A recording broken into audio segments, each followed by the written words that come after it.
या पीपल का पेड़। गांव में पीपल का पेड़ हमेशा पूजनीय माना जाता है, लेकिन कभी कभी वही पेड़ भय और श्राप का प्रतीक बन जाता है।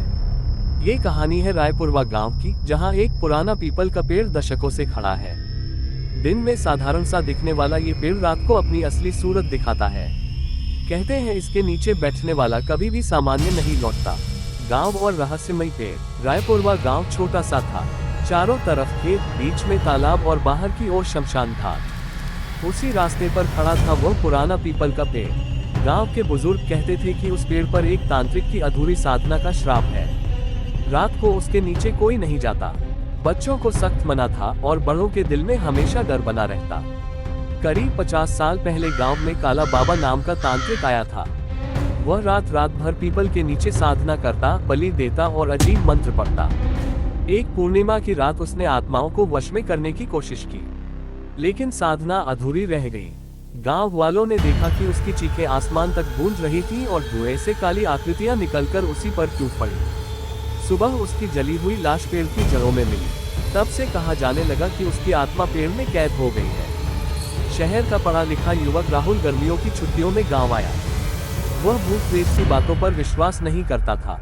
गांव के नौजवानों ने मजाक में उसे चुनौती दी, अगर तू बहादुर है तो रात को पीपल के पेड़ के नीचे बैठकर दिखा। राहुल हंस पड़ा और बोला, भूत प्रेत जैसी कोई चीज नहीं होती, आज रात ही साबित कर दूंगा।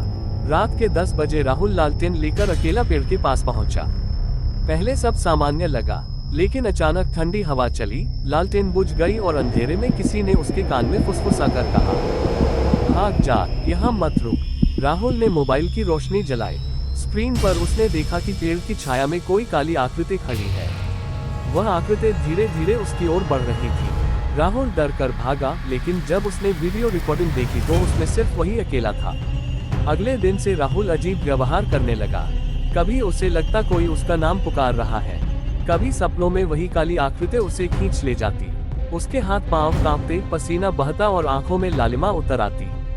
गांव के पुजारी पंडित गोविंद ने कहा, तूने बहुत बड़ी गलती की है, अब तुझ पर उस तांत्रिक की छाया पड़ गई है। राहुल ने खोजबीन शुरू की। उसे एक बुजुर्ग ने बताया कि काला बाबा की एक काली किताब कभी पेड़ के पास दबाई गई थी। वहीं से उसकी आत्मा अपनी शक्ति खींचती है। अगर वह किताब मिल जाए और नष्ट कर दी जाए तो आत्मा का अंत संभव है। लेकिन किताब तक पहुंचना आसान नहीं था, क्योंकि पेड़ के पास जाते ही अदृश्यता किसी को रोक देती थी। राहुल ने हिम्मत की और दूसरी बार पेड़ के पास गया। इस बार उसके साथ 2 दोस्त थे। जैसे ही वे पास पहुंचे, वातावरण भारी हो गया। पेड़ की डालें आपस में टकराने लगी, जैसे कोई चीख रहा हो। अचानक एक दोस्त की नाक से खून बहने लगा और दूसरा बेहोश होकर गिर पड़ा। राहुल को लगा किसी ने उसका हाथ पकड़कर जकड़ लिया है। वह पूरी ताकत से भागा और दोनों दोस्तों को घसीटकर दूर लाया। राहुल को सपनों में बार बार वही जगह दिखाई देती, जहां पेड़ की जड़ में काले कपड़े में लिपटा कुछ गड़ा हुआ था। वह समझ गया कि वही किताब है। गांव के पुजारी ने मंत्रोच्चार करके उसकी मदद करने का वादा किया। उन्होंने कहा, पूर्णिमा की रात ही इस किताब को नष्ट किया जा सकता है, वरना आत्मा और भी शक्तिशाली हो जाएगी। पूर्णिमा की रात राहुल, पुजारी और कुछ गांव वाले लालटेन और मंत्रों के साथ पेड़ के पास पहुंचे। जैसे ही खुदाई शुरू हुई, पेड़ से काली धुंध उठी और भयानक आवाजें गूंजने लगी। अचानक राहुल के शरीर में काला बाबा की आत्मा प्रवेश करने लगी। उसकी आंखें लाल हो गईं और वह गुर्राते हुए बोला, ये किताब मेरी है, कोई इसे नहीं ले सकता। गांव वाले डरकर पीछे हट गए। पंडित ने घंटी बजाकर मंत्र पढ़े और किताब निकालकर आग में फेंक दी। राहुल चीखते हुए जमीन पर गिर पड़ा। धुंध पेड़ से निकलकर चारों तरफ फैल गई और भयानक धमाके के साथ गायब हो गई। सुबह गांव वाले पेड़ के पास गए तो देखा कि उसकी आधी शाखाएं जलकर राख हो चुकी थी, लेकिन जड़ें अभी जिंदा थीं।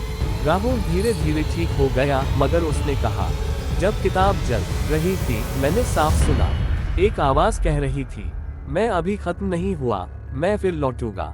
गांव वालों ने राहत की सांस ली, लेकिन उनके दिलों में ये डर हमेशा के लिए बैठ गया कि वह पीपल का पेड़ अब भी श्रापित है।